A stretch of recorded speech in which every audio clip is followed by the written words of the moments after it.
Muy buenas tardes, buenos días, buenas noches, según el momento en que puedan ver este video de tertulias sobre filosofía de la ciencia, el cual es un espacio que genera el grupo de investigación Filociencia y el cual pues se dedica a dialogar, comunicar de forma virtual temas relacionados con filosofía de la ciencia, su historia, sus debates y su relación con la tecnología, con la filosofía de la tecnología y la sociedad.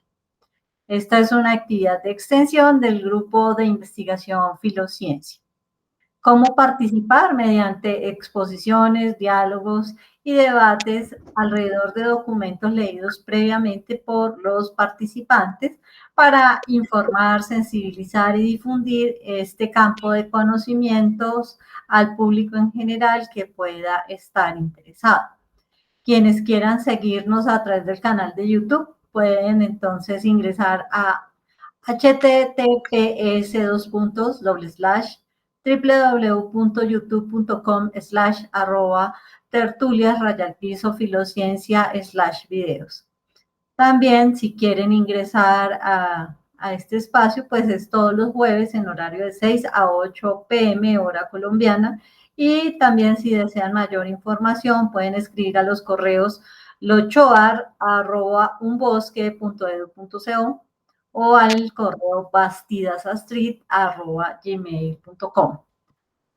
Así que para nuestra tertulia de la tarde de hoy, examinaremos cómo ciertos principios fundamentales operan en la física, no tanto como verdades demostradas, sino como herramientas que orientan la investigación. El objetivo heurístico alude a aquello que ayuda en la exploración o descubrimiento de conocimiento. En lugar de ofrecer garantías de verdad, los elementos heurísticos pues permiten generar nuevas ideas, hipótesis o enfoques en la resolución de problemas científicos. Los principios orientadores como tal pues son formulaciones generales que los físicos utilizan como marcos de referencia al construir y evaluar teorías. Estos principios, como el de correspondencia o el de naturalidad, no tienen necesariamente una justificación empírica directa, pero desempeñan una función crucial en la práctica científica en la medida en que ayudan a decidir qué teorías desarrollar, qué resultados esperar o qué criterios sugerir en ausencia de datos concluyentes. Así que pues el artículo que hoy vamos a comentar es traducido como Principios Orientadores en Física, es generado por el profesor Enno Fischer del Instituto de Filosofía y Tecnología de la Universidad de Dresden en Alemania. Y pues este espacio y esta oportunidad de conocer acerca de esta información, pues ojalá les sea ilustrativa, útil para sus conocimientos en filosofía de la física. Algunos aspectos que podemos tener en cuenta del profesor Enno Fischer es que se trata del profesor titular en filosofía de la ciencia de la Universidad Técnica de Dresde. Sus principales intereses de investigación son la epistemología de la física moderna y las teorías de la causalidad.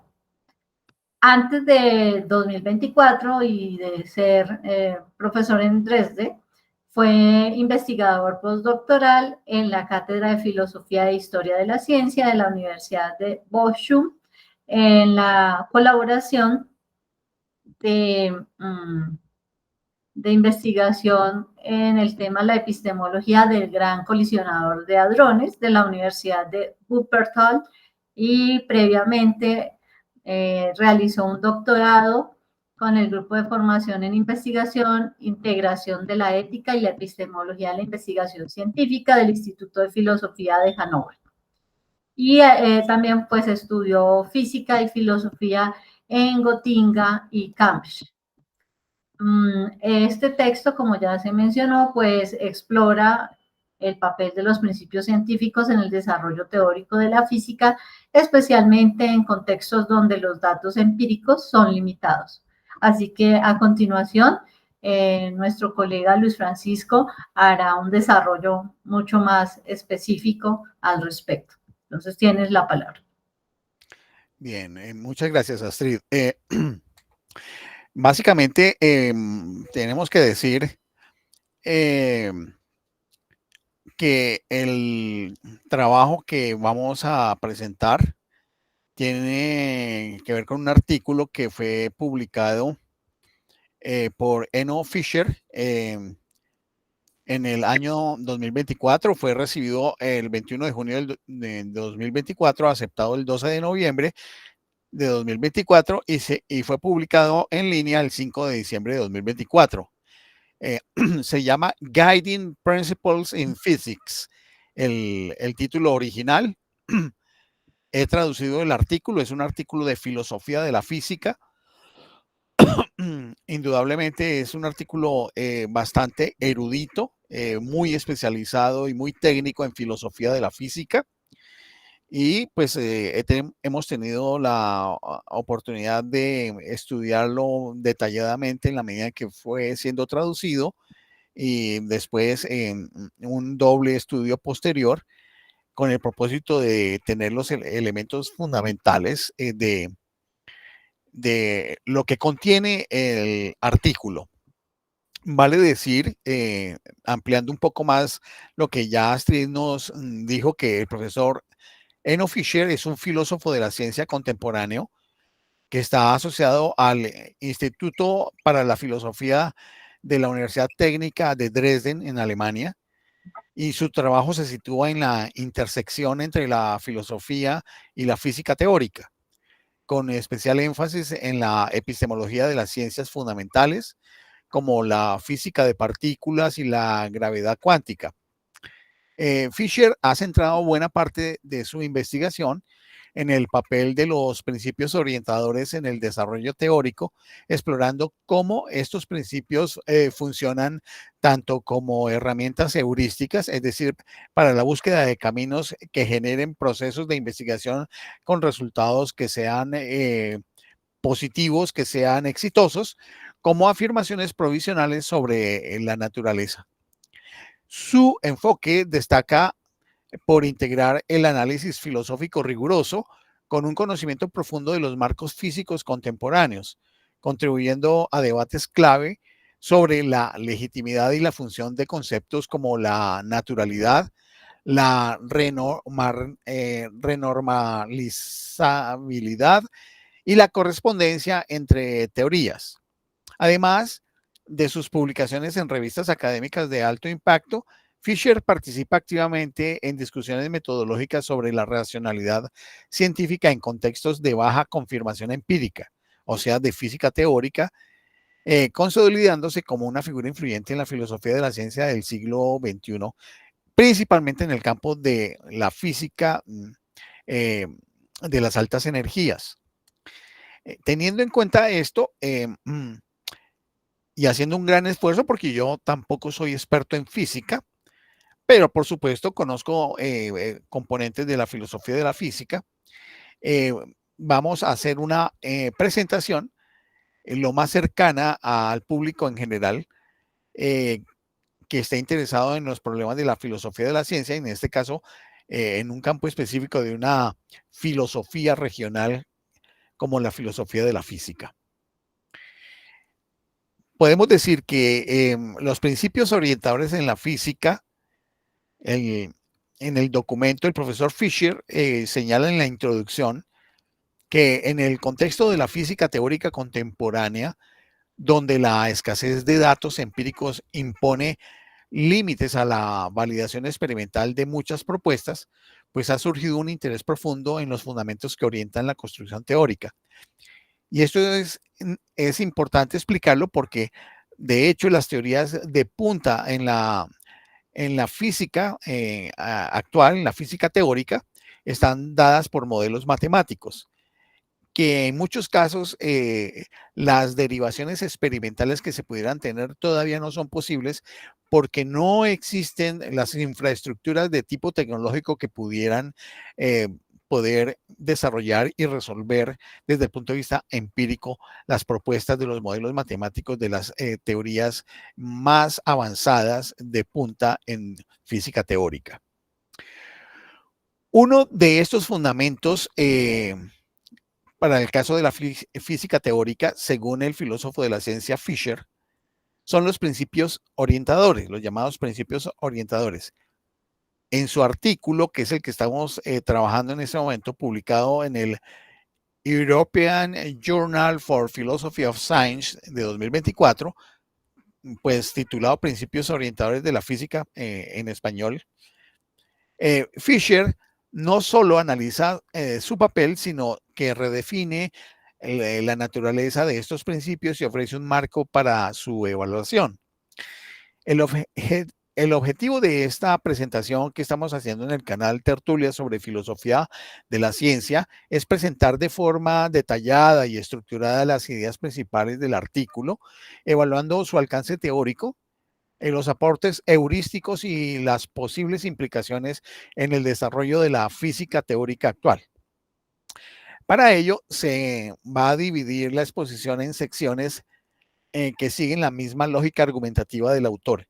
Y cabe anotar, para todos los que estén observando el video, que colocaremos posteriormente en la caja de los comentarios los vínculos del artículo original en inglés, su ubicación en la web, para que lo puedan descargar quienes lo deseen, y también el vínculo en la web del artículo traducido al castellano, para quienes también deseen descargarlo. Bien, el primer elemento que el profesor Fisher aborda es el siguiente cuestionamiento. ¿Qué son los principios orientadores?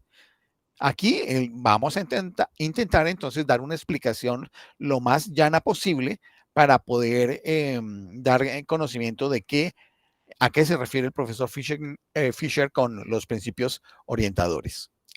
Fisher parte del reconocimiento de que en física, particularmente en sus fronteras más especulativas, es decir, en sus límites abstractos de punta, como en el caso de la gravedad cuántica o la física más allá del modelo estándar de partículas, de subpartículas atómicas, la falta de datos empíricos, habida cuenta de los problemas tecnológicos que ya señalé, obliga a recurrir a herramientas conceptuales de naturaleza más abstracta.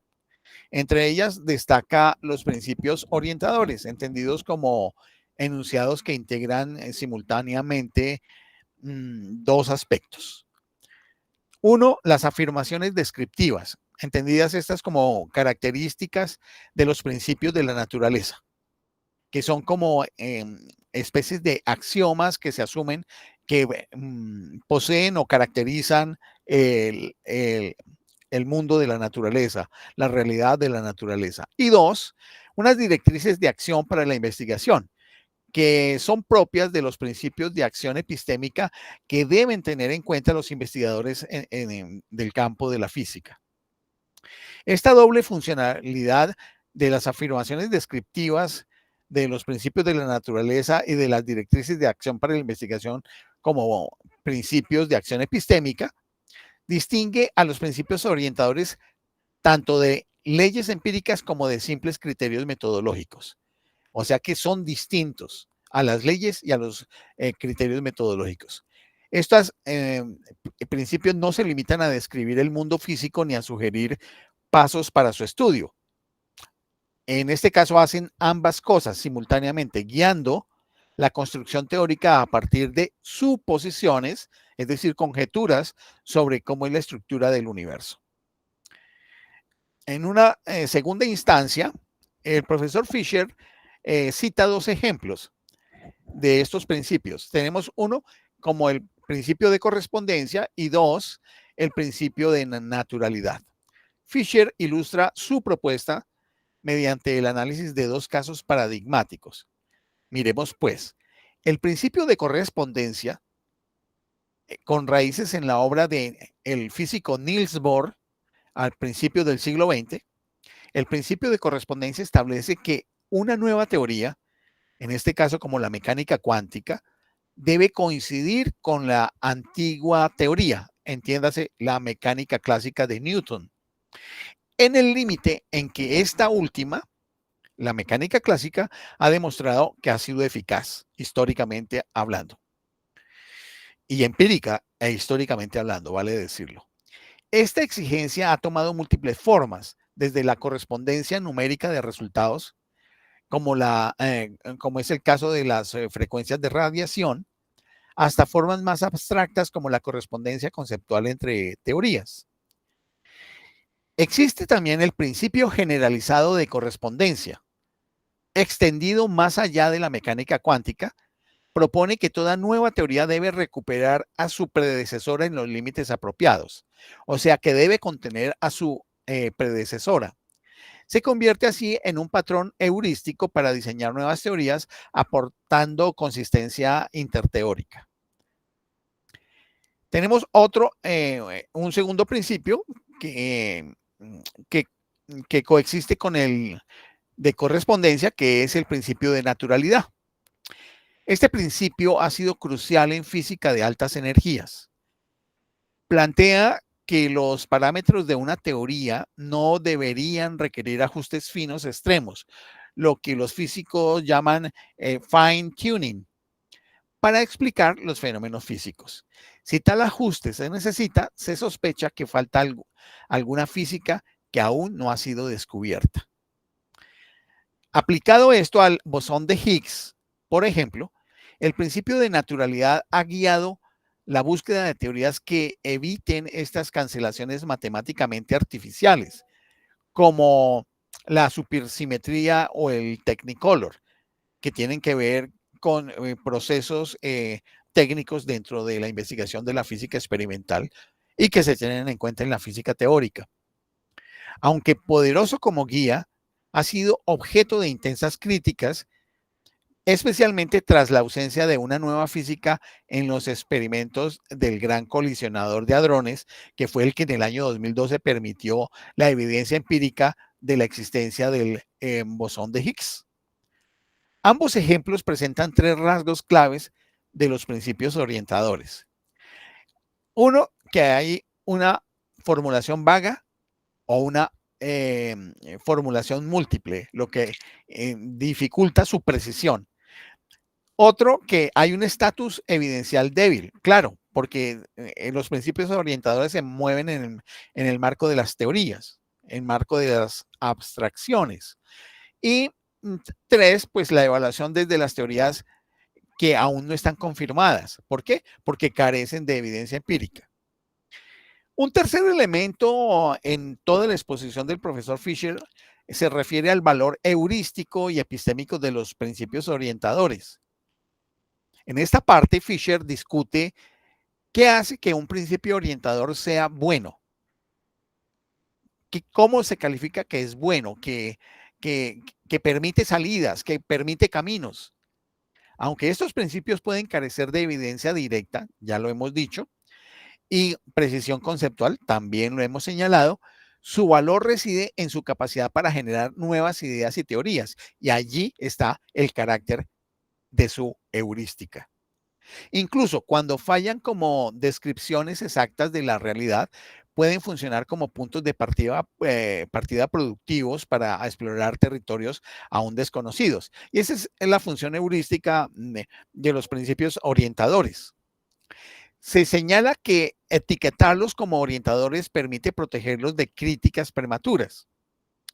De hecho, muchos científicos como T. Hooft han referido a ellos como filosofías o aproximaciones especulativas en un intento por legitimar su uso sin exigirles confirmación inmediata de carácter empírico. Y por eso funcionan como principios orientadores. En una cuarta parte de la presentación que hace el profesor Fisher, hace una distinción analítica entre dos tipos de principios. Fisher delimita dos grandes categorías de principios científicos. Habla de los principios de la naturaleza, entendidos como afirmaciones sobre el objeto de estudio, y un ejemplo que da es el principio de conservación de la energía. Y segundo, pues habla de los principios de acción epistémica, que ya hemos mencionado, y los discute como directrices sobre cómo proceder en la investigación. Ejemplo, los métodos de la falsabilidad, la parsimonia o la testabilidad. Y aquí vamos a entrar en una explicación detallada a qué se refiere cada uno de estos tres métodos. La falsabilidad es un criterio que fue propuesto por Karl Popper para distinguir las teorías científicas de las que no lo son, y consiste en la posibilidad de que una afirmación o hipótesis pueda ser refutada mediante la observación o la experimentación. Una proposición es falsable si existen condiciones empíricas concebibles bajo las cuales podría demostrarse que es falsa. Este criterio no exige que la teoría sea efectivamente refutada, sino que tenga el potencial de serlo, lo cual permite que esté sujeta a revisión, prueba y mejora dentro del método científico en que se esté utilizando. Indudablemente, esta falsabilidad está basada en un principio de la lógica hipotético-deductiva, en una de las reglas que se llama el modus tollendo tollens. En el caso de la parsimonia, el principio de parsimonia está referido a lo siguiente. En filosofía de la ciencia, la parsimonia es un principio metodológico que recomienda preferir entre varias explicaciones o teorías que compiten entre sí, aquella que haga el menor número de suposiciones o conjeturas o que implique menos entidades intervinientes, siempre que tenga el mismo poder explicativo. Este principio de parsimonia es también conocido como la navaja de Occam. En este principio, pues no garantiza que la explicación más simple sea verdadera o sea verosímil, pero se valora porque evita la proliferación innecesaria de hipótesis y favorece teorías más manejables, coherentes y generalizables dentro de la práctica científica. Bueno, y el método de la testabilidad, pues se refiere a una propiedad de las teorías científicas que indican su capacidad para ser sometidas a pruebas empíricas que puedan confirmar o refutar sus afirmaciones. Una teoría es testable en la medida que permite derivar predicciones claras que puedan ser contrastantes con observaciones o experimentos y que, en caso de no cumplirse, invalidarían la teoría o la obligarían a ser modificada. Este criterio de la testabilidad es fundamental en la ciencia porque garantiza que las teorías no sean meramente especulativas, sino que estén conectadas con la experiencia y sujetas a revisión a partir de la evidencia. Bien, los principios orientadores, entonces, no encajan plenamente en ninguno de los dos componentes de principios de la naturaleza y los de acción epistémicas. Eh, mm, Se ubican en la intersección entre estos porque son principios que describen y al mismo tiempo prescriben eh, su función como orientadores de la actividad científica en el caso de la física. Esta doble función hace más compleja su evaluación. En una quinta sección, Fisher habla acerca de la integración, preguntándose qué hace que un principio orientador sea exitoso.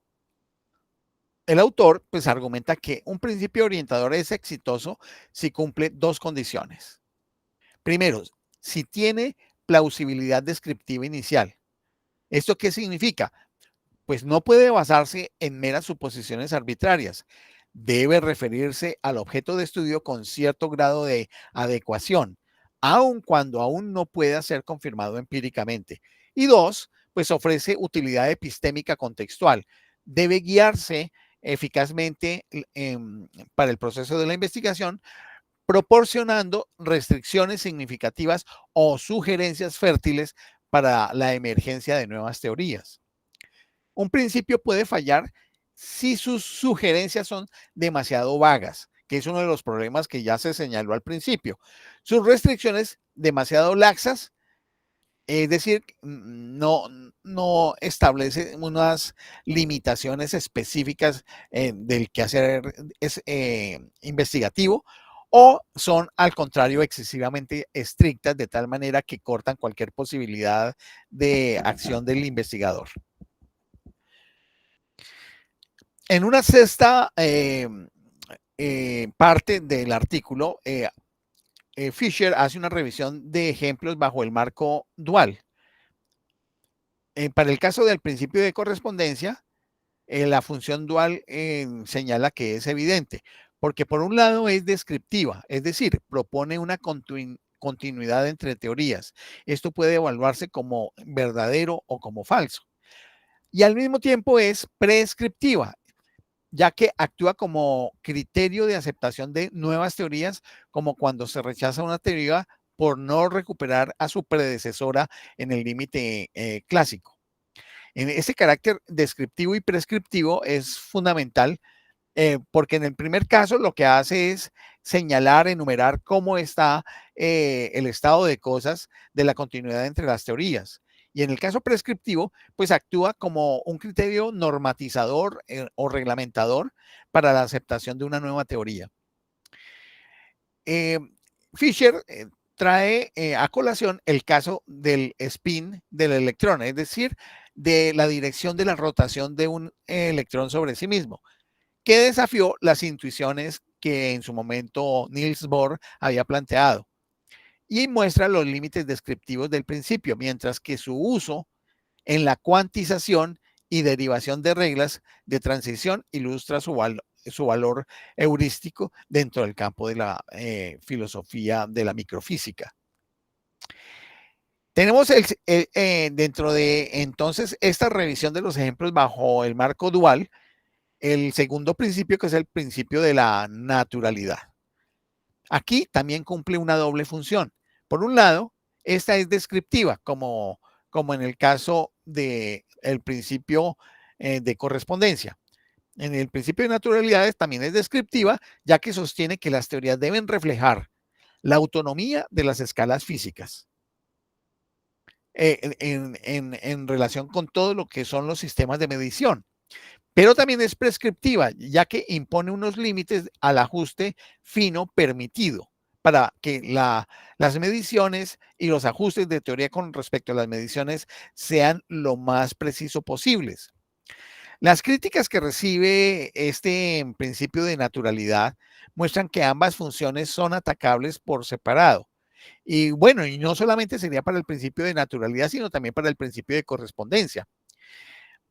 Algunos cuestionan si la naturaleza realmente exhibe naturalidad en el aspecto de descriptivos, y otro advierten para el caso del principio de naturalidad que las medidas de afinamiento, del fine tuning, introducen supuestos que son arbitrarios, que es en el caso del aspecto prescriptivo que estaba señalando. En la séptima sección de su artículo, el profesor Fisher habla acerca de las aplicaciones adicionales y los casos comparativos. Él extiende su análisis a otros principios, como el principio de Mach o Mach. Vamos a recordarlo a qué se refiere. El principio de Mach o Mach, que se refiere al filósofo y físico Ernest Mach, es una idea propuesta originalmente por el físico y filósofo Ernest Mach, según la cual la inercia de un cuerpo no depende de un espacio absoluto, sino de su interacción con la distribución total de masa en el universo. Ya sabemos que la masa es la cantidad de materia existente. En otras palabras, este principio sostiene que las propiedades inerciales de los objetos son determinadas por su relación con todos los demás cuerpos del cosmos. Y eso significa que el estado, ya sea de movimiento o de o de estancia en un espacio específico, o sea, su capacidad de propiedad inercial, pues está en función de los otros cuerpos con los cuales coexiste en un determinado sector del cosmos, lo que implica una visión relacional del movimiento y cuestiona la existencia de un marco espacial fijo e independiente. Aunque influyó significativamente este principio en el desarrollo de la teoría de la relatividad general, el principio de Mach nunca fue formulado de manera precisa y su estatus teórico sigue siendo objeto de debate. Sin embargo, pues vamos a observar cómo el profesor Fisher hace planteamiento acerca de otros principios como este que estamos señalando, el principio de Mach. Ampliamente, este principio es inspirador para la relatividad general, como señalé, pero está carente de contenido operativo definido. Hay otro principio que es el principio de renormalizabilidad. ¿A qué se refiere este principio que en español es difícil de pronunciar? El principio de renormalizabilidad establece que una teoría cuántica de campos es aceptable si permite absorber todas sus infinitudes mediante un número finito de parámetros físicos, como masas, cantidad de materia, y constantes de acoplamiento, que pueden ser determinados experimentalmente. Este principio garantiza que las predicciones de las teorías sean finitas y sean manejables. Claro, en la medida en que pueden ser finitas, pueden ser operables, manejables, haciendo posible su comparación con los datos empíricos. En términos prácticos, una teoría renormalizable puede mantenerse predictiva y coherente a diferentes escalas de energía sin requerir un número infinito de ajustes, porque sería imposible entonces poderla abordar, lo que ha sido un criterio clave para considerar la validez de los modelos en la física de partículas. Este principio de la renormalizabilidad es relevante para las teorías cuánticas de los campos, con una clara dimensión epistémica que conduce a una economía de parámetros y también con implicaciones ontológicas sobre la estructura de las teorías. Claro, porque hay una suposición de los entes sobre los cuales se está hablando dentro de la teoría y les da un carácter de entidad a las mismas. Estos casos ilustran cómo la evaluación de principios orientadores debe considerar sus múltiples dimensiones y cómo su papel cambia según el contexto teórico y experimental. Finalmente, el profesor Fisher concluye que hay una caracterización rica y matizada de los principios orientadores como herramientas esenciales para el avance teórico en física. Su propuesta más innovadora es concebirlos como integraciones funcionales de principios de la naturaleza y de principios de acción epistémica. Los unos apropiándolos a la naturaleza y los otros apropiándolos a las disposiciones que los investigadores en física deben tener. Este enfoque que hace el profesor Fisher permite comprender la flexibilidad y ambigüedad que caracteriza a muchos principios sin desestimar su valor, explicar las múltiples formas de evaluación que enfrentan dependiendo del contexto, guiar el diseño de nuevas teorías en ausencia de evidencia directa, como es el caso de las físicas de la física de las altas energías, por ejemplo, reconocer cuándo abandonar un principio, por ejemplo, si pierde poder heurístico que no permite abrir caminos para nuevas investigaciones o la construcción de nuevas entidades que sean plausibles dentro de una teoría y que puedan ser resueltas posteriormente a través del trabajo de la física experimental. O que el principio se vuelve ineficiente, es decir, que no es capaz de generar una guianza o un ordenamiento guiado del avance de una teoría y de las posibilidades de investigación de la misma. En última instancia, Fisher dice que los principios orientadores según son estructuras conceptuales que son transitorias pero fecundas, cuyo valor depende tanto de su adecuación descriptiva como de su efectividad pragmática. Una herramienta viva del quehacer científico en sus momentos más especulativos. Y en ese caso, pues nos damos cuenta que este análisis de los principios orientadores para la investigación en la física, pues es parte de los debates propios de la filosofía de la ciencia física y que, por ejemplo, estos principios orientadores no tendrían cabida en otros campos del conocimiento, habida cuenta que las características de otros campos ontológicos de las ciencias no tienen las características que tiene, por ejemplo, la física, donde hay un componente de física teórica, donde todavía hay unas entidades, unos objetos o unos fenómenos que están siendo estudiados en ese momento tan solo por modelos matemáticos y que todavía no han podido tener una contrastación empírica porque no hay la posibilidad hasta el momento de poder hacer su propia contrastación. Y por eso la existencia de estos principios orientadores en el campo de la investigación física que le permite hacer unas adecuaciones y unas consistencias y unas validaciones de las posibilidades de avance en el campo de la física teórica. Estos serían los elementos fundamentales que están contenidos dentro del artículo del profesor Eno Fisher, Principios Orientadores en Física. Les agradezco la atención y entonces cedo la palabra. Muy bien, gracias Francisco por la descripción y la explicación de cada uno de los elementos que se desarrollan aquí argumentativamente.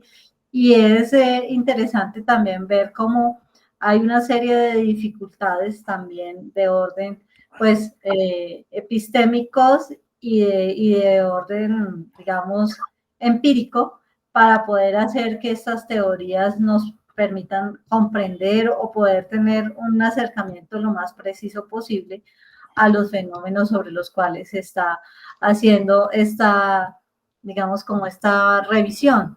Y aquí podríamos también hablar de que podríamos encontrar pues como unos ciertos riesgos o límites de hacer pues este tipo de, digamos, como de revisiones.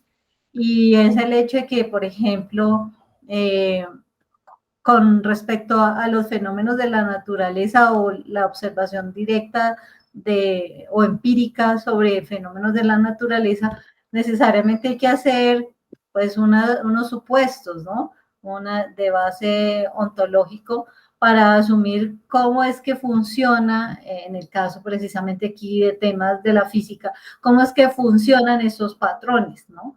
Y de todas maneras, pues estamos teniendo en cuenta unos patrones escalares que de por sí pues tienen una forma autónoma o una manera de cómo funcionan y que siguen siendo unos, digamos, como unos axiomas o unos supuestos con los cuales los investigadores trabajan, que no necesariamente, como ya Popper lo trató de demostrar, pues tendrían que pasar por unos criterios de falsabilidad para poder por lo menos tenerles como un criterio de validez científica y con ellos trabajar por el momento con base en lo que se puede validar o reconocer en la ciencia.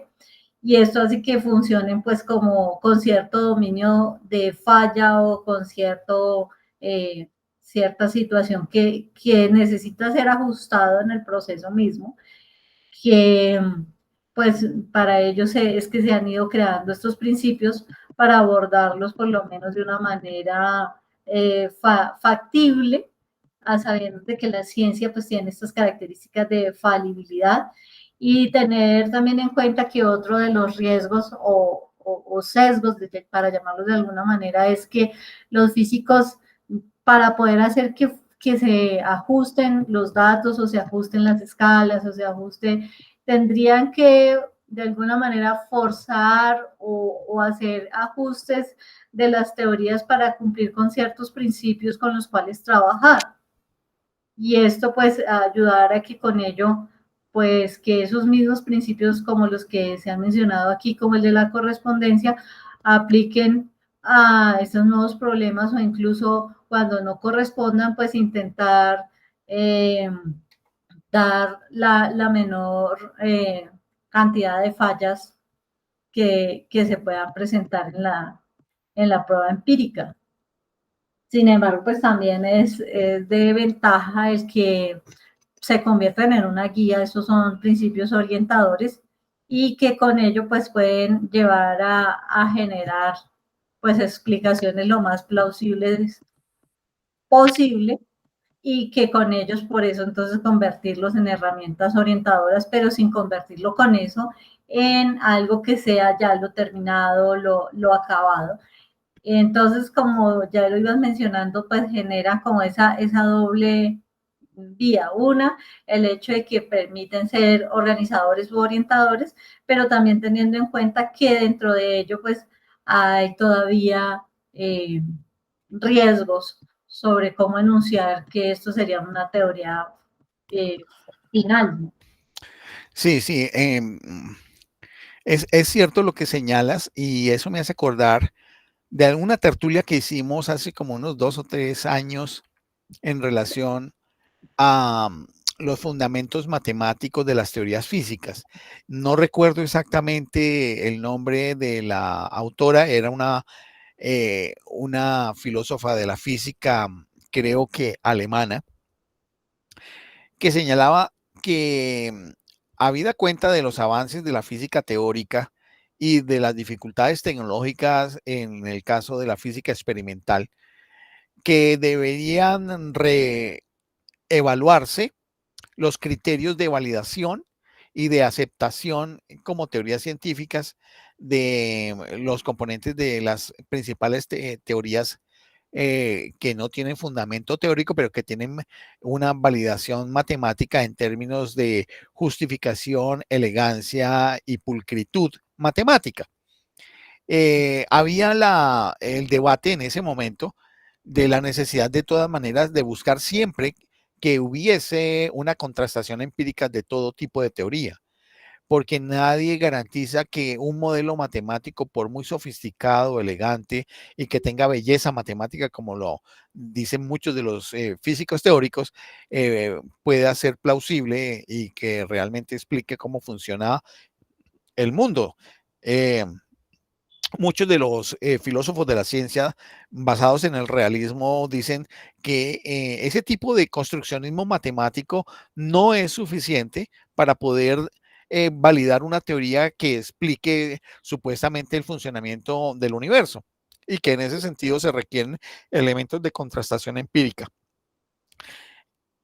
En medio de eso, de ese debate, me parece que la propuesta del profesor Fisher es una propuesta que mientras no es posible hacer contrastación empírica de los modelos de teorías eh, de la física de mayor avance, por lo menos los principios orientadores sirven desde el punto de vista prescriptivo y desde el punto de vista descriptivo a partir de principios de la naturaleza y principios regulatorios, poderle dar unas salidas a estos elementos de la física teórica que no ha sido posible todavía contrastar empíricamente. Veía eso y lo recordaba.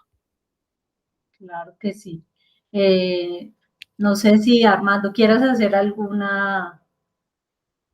aporte, alguna reflexión, alguna pregunta.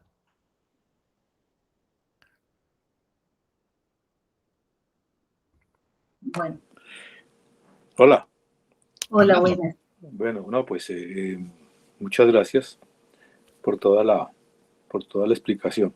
Yo estaba viendo observando que hay, digamos, como una posibilidad de hacer como una explicación detallada sobre los principios orientadores, su definición y función. Eh, que la definición es que son principios que combinan afirmaciones descriptivas sobre el objeto de estudio con directrices para la investigación. Por ejemplo, principios de correspondencia, que relaciona teorías clásicas y cuánticas, exigiendo que la mecánica cuántica reproduzca resultados clásicos en ciertos límites. Y el principio de naturalidad sugiere que los parámetros fundamentales no requieran ajustes finos arbitrarios, promoviendo autonomía entre escalas de energía. Y esto tiene una función heurística que guía la construcción teórica cuando faltan datos empíricos, pero su formulación es flexible y su estatus de evidencia es débil. De eso también hay otro aspecto que es la dualidad que mencionaba Francisco de los principios orientadores. Entonces, en ese sentido, observo que Fisher propone como dos modos de empleo. Uno, el principio de la naturaleza. Y entonces allí está un aspecto que llama afirmaciones descriptivas, como por ejemplo conservación de energía. Y la evaluación es la veracidad de sus implicaciones sobre el objeto de estudio. Y el otro principio sería el principio de acción epistémica, que tiene directrices metodológicas, que serían las prescriptivas. Y ahí donde cabe lo que ustedes han comentado, donde entra lo que ustedes han comentado, que es la falsabilidad de Popper. La evaluación de esto, pues, es la utilidad para alcanzar objetivos epistémicos en un contexto dado. Entonces, hay allí digamos, una especie de integración donde los principios orientadores fusionan ambos aspectos. Por ejemplo, la naturalidad como autonomía de escalas, que es descriptivo, y prohibición de ajuste fino, que sería el prescriptivo.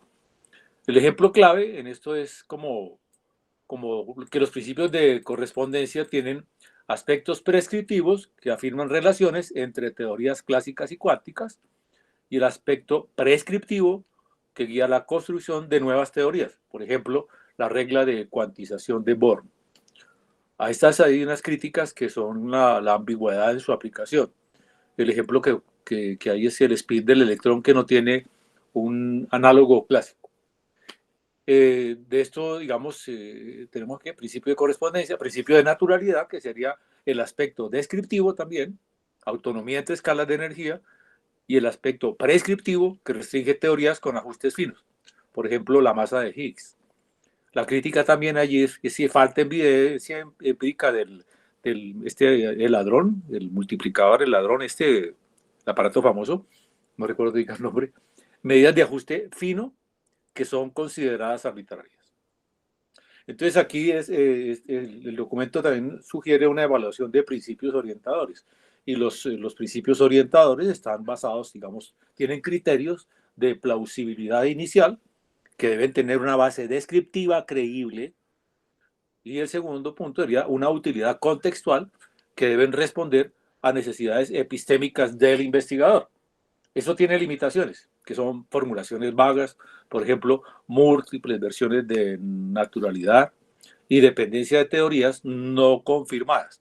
Esto genera como una especie de supersimetría. De esto, pues, digamos, tendríamos como las implicaciones y conclusiones para la física teórica sería que los principios orientadores son esenciales en dominios sin datos empíricos suficientes, pero su éxito depende de equilibrar descripción y prescripción. Y para la filosofía de la ciencia, el enfoque dual, pues el beneficio es que ofrece un marco para entender cómo los principios científicos evolucionan y son evaluados. A esto hay digamos, que la conclusión sería que este documento de Fisher nos proporciona un marco innovador para analizar los principios orientadores, destacando su naturaleza híbrida y su papel en la investigación científica. Y la propuesta enfatiza la necesidad de evaluar que estos principios, tanto por su adecuación descriptiva como por su utilidad práctica, ofrecen una perspectiva valiosa para la física fundamental y la filosofía de la ciencia. De esto ahí tomo una referencia una reflexión de Fisher, que dice que y me parece que es como se percibe como un carácter ambiguo, ¿no? Entre la aplicación, lo descriptivo, lo prescriptivo, lo natural, lo epistémico, etc. Entonces, hay una reflexión de Fischer que dice, los principios son mapas imperfectos en territorios inexplorados. Su valor no radica en ser verdades absolutas, sino en guiar la exploración científica hacia horizontes más profundos. Pues espero que esto sirva ya para que ustedes comenten. Gracias. Gracias, Armando. Entonces, tienes la palabra, Luis Francisco. No, no sé. No se te escucha. Yo la verdad diría que estos recursos que se plantean en filosofía de la física, en la propuesta del profesor Fischer, son formas para mantener a la ciencia física en un criterio de rigurosidad y de vigilancia, llamémoslo así, de la comunidad científica, de los físicos y filósofos de la física, con el propósito de no dejar alentar formas especulativas en la producción de teorías científicas que no tengan ciertos niveles llamémoslo así, de contraloría, de ser controladas, de ser revisadas. Entonces, yo no puedo decir que tienen un carácter totalmente objetivo.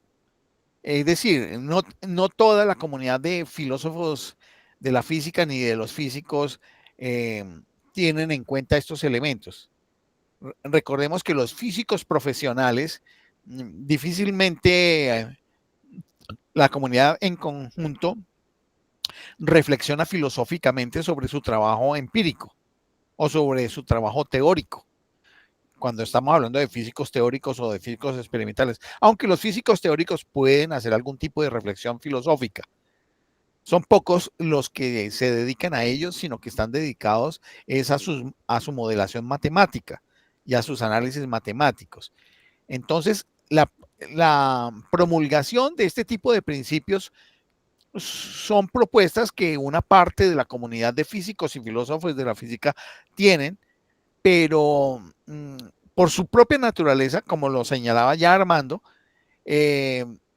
no son de obligado cumplimiento, sino es como de propuesta con el propósito de mantener el campo de la física teórica en cierto nivel de autocontrol y del propio rigor y de las posibilidades de mantener las teorías de manera sólida en la medida en que todavía no pueden ser contrastadas empíricamente. Es lo que yo puedo decir en general sobre este artículo y sobre el contenido del artículo.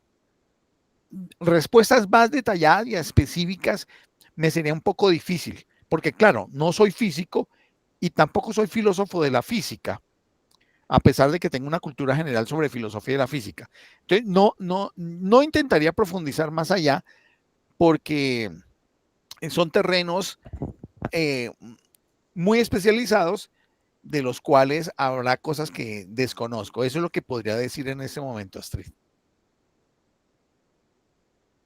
Gracias, sí. Igual, pues, como estamos viendo dentro del mismo examen que se hace a texto, pues, en sí mismo, digamos, por el carácter ontológico y epistémico de los fenómenos y de el campo en el cual se está trabajando, pues se generan todas estas dificultades, porque precisamente aunque se trate de mantener una rigurosidad y reconociendo que también en algunos aspectos se busca una flexibilidad para poder entenderlos, pues también tienen unas limitaciones propias o que les son inherentes al campo del que estamos hablando. reconociendo lo que tú dices, no somos expertos en el campo de la física, pero pues la intención del canal es como hacer el ejercicio de divulgar, de dar a conocer, y que tal vez estos temas, al tratarlos aquí, al ponerlos de presente, lo que ayuden es que aquellos que estén interesados en los temas de la filosofía de la física de este documento les resulte un aporte, en la medida en que pues no todos estos autores son muy conocidos, ¿no? Y ese es el propósito, ¿no? Ser también divulgadores de estos temas que pueden ser de ayuda para quienes necesitan en un momento dado información. Y pues yo creo que también es el hecho de que esta temática pues sea de un grado de complejidad alto, donde pues hay todas estas limitaciones, donde también otros críticos podrían decir que hay ambigüedad o que hay falta de rigurosidad, pero más que entrar a nosotros calificar o descalificar el trabajo, es presentarlo, es ponerlo aquí públicamente y hacer como de puente para quienes estén interesados en profundizarlo. Creo que se podría convertir este recurso del Dr. Fisher en una alternativa para poder seguir explorando en sus trabajos. Sí, gracias, Astrid. Indudablemente esto puede interesar más que a físicos, a filósofos de la física, ¿sí? O a filósofos que dentro de su formación tengan una formación en filosofía de la física de mayor avance, por ejemplo, que el que nosotros hemos podido tener. El punto es que nadie va a negar que históricamente el avance de la física a partir de la aceptación de modelos matemáticos que después han sido a raíz de los desarrollos tecnológicos contrastados de a poco empíricamente y dando respuestas positivas a lo que los modelos matemáticos se habían venido diciendo desde principios del siglo pasado, pues evidentemente, y desde el mismo siglo XIX, de finales del siglo XIX, indudablemente han señalado que hay una heurística valiosa en lo que es los aportes de la física teórica. Eso nadie lo discute, ¿sí? Y que ha habido una sustitución de entidades, ontológicamente hablando, dentro de la física, gracias a que ha habido propuestas de modelos matemáticos que señalan la posibilidad de sustituir unas entidades por otras que posteriormente, a través de los desarrollos de la física experimental, se ha contrastado de que evidentemente hay algo que coincide con esas entidades que se han propuesto en los modelos matemáticos. Y esa parte es indudable. Lo que acontece es que los principios orientadores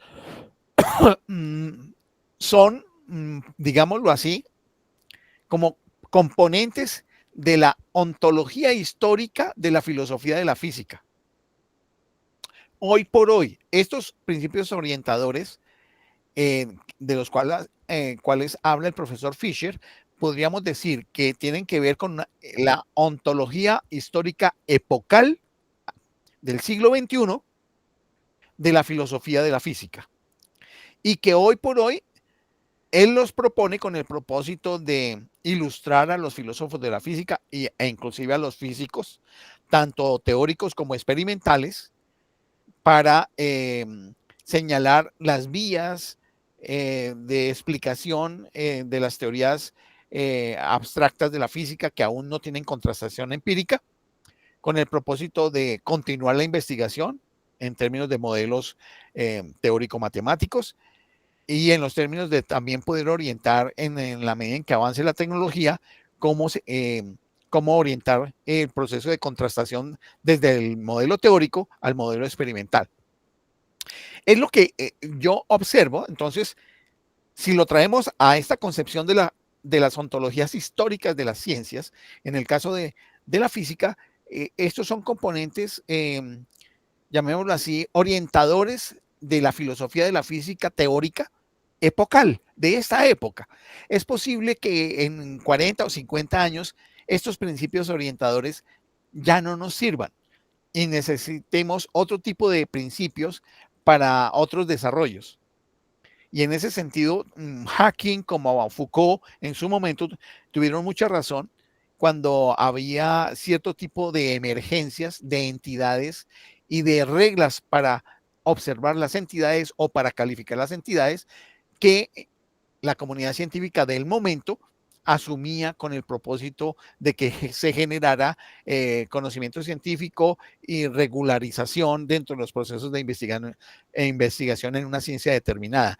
Mira que eso pienso, Astrid, como reflexión, trayendo aquí la idea de la ontología histórica de las ciencias. Para este caso, la ontología histórica de la ciencia de la física en su carácter teórico y en su carácter experimental. Sí, muy sí, ahí también me sugiere todo eso que está comentando Francisco, que finalmente este señor Fischer intenta mantener a las personas que desarrollan teorías científicas alertas. Estemos alertas. Tenemos que estar muy comprometidos en los campos, digamos, heurísticos. Y en ese sentido, digamos que busca profundizar en la dualidad descriptiva prescriptiva de los principios, que hay que contextualizar su evaluación dentro de la práctica científica real, ¿no? Y estar alerta sobre los riesgos como la subjetividad y el dogmatismo. Ya lo hemos visto mucho en el desarrollo histórico y que tú planteas, pues ha ocurrido que siempre hay una transformación, siempre hay un cambio, siempre una teoría se mantiene hasta el punto en que aparece la nueva que la modifica de alguna forma. Entonces, digamos que es como el documento de Fischer, pues finalmente es sólido en el sentido de que complementa y enriquece la aplicación para debates, ¿no? Para lo que hay ahora, la crisis de replicabilidad y los límites del método científico. En fin, entonces el asunto, digamos, está en que este señor, pues nos está dando es como unas pautas para mantenernos, digamos, en constante desarrollo de ideas y en constante observación de lo que estemos apreciando. Muchas gracias, Armando. Yo celebro mucho tu comentario porque esto es evidente y que quienes estamos hablando en este momento que no somos especialistas en física, sino que tenemos otras tradiciones culturales y académicas que podamos abordar esto para, para ese proceso de divulgación que tiene el canal. Me parece que es importante y creo que la lectura de los documentos que vamos a dejar los vínculos dentro de la caja de comentarios les permitirá avanzar más, además por la extensa referencias y bibliografía que trae el documento del profesor Fischer. De mi parte, yo les agradezco su atención, su amable escucha y de mi parte no tendría más que agregar en el día de hoy.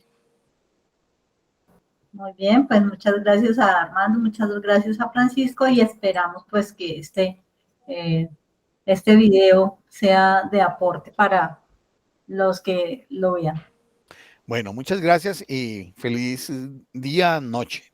Bueno, gracias a todos. Abrazo. Gracias. Gracias. Hasta luego. Chao.